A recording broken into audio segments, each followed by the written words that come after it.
From a rapidly declining economy to a political paralysis, Tunisia is facing a two-way crisis, with a wave of arrests targeting activists, journalists and opposition. Many in the country are now fearing the return of authoritarian rule.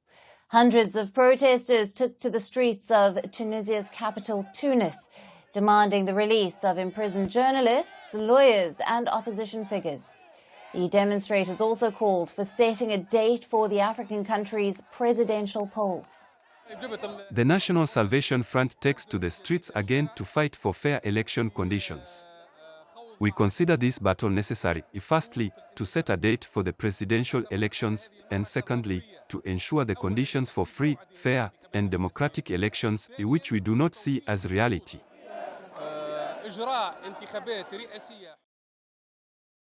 A string of arrests targeting those critical to President Kais Saied have left many angry. Now, on the 11th of May, Tunisia's police arrested a prominent lawyer, Sonia Dahmani, who is known for her fierce criticism of the president. The authorities stormed the building of the Deanship of Lawyers to take her into custody.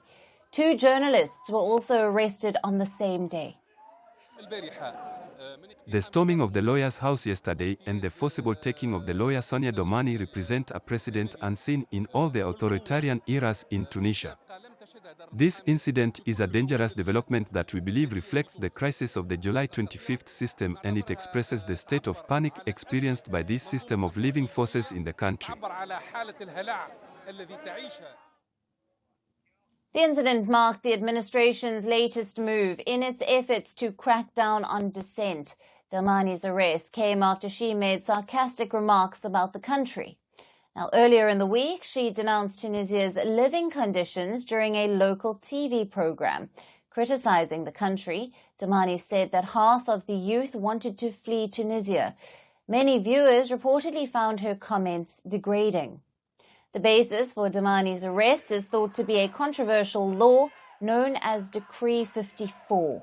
The law was signed by President Saied in September of 2022. Authorities say that the law was introduced to combat fake news, but it has received some mounting flack from critics who say it is used to crack down on dissent. According to reports, some 60 journalists, lawyers and opposition members have been held under the decree.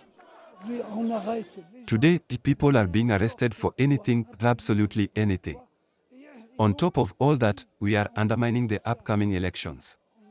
Tunisia will be on the brink of crisis and collapse. Therefore, we advocate for holding the elections on the scheduled date, ensuring they are conducted within a framework of freedom and equal opportunity.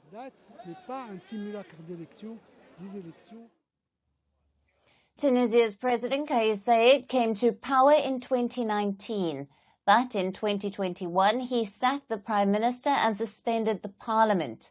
Following the Parliament's dissolution, Saied moved to rule by decree. In 2022, he issued a presidential decree granting himself the power to fire judges, and this the opposition described as a self-coup. Firstpost reports from the world's second-largest continent.